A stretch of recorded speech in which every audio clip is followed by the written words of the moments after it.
To another On Your Side investigation. September makes 2 years since Hurricane Irma impacted our First Coast, and there are still homeowners living the nightmare, waiting on money to fix their homes. The Norton family from Stark is one of those families, and they are so frustrated they are ready to sue their insurance company. So they called On Your Side's Ken Amaro to get some help.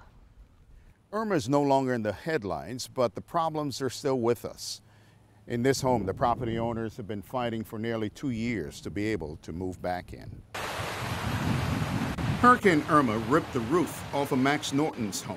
It was real bad. We had several rooms that were messed up.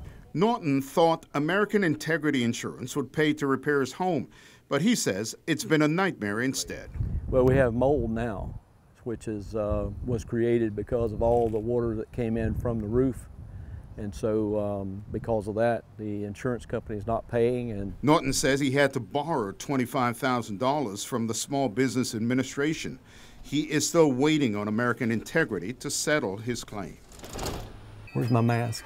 Norton took us into his home. We were required to wear protective face masks because of the mold. We walked through the house as he pointed out area after area where mold has been identified.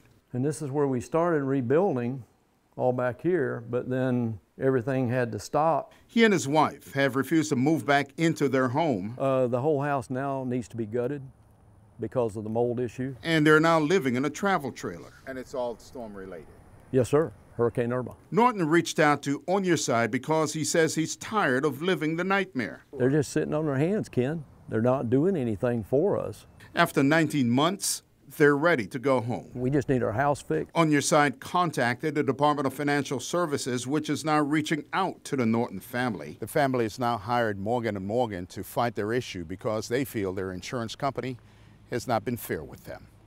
Ken Amaro, First Coast News, On Your Side. Long time struggling there. Thank you, Ken. Well, remember, if you have a problem, we are on your side. Just send us an email to onyourside@firstcoastnews.com.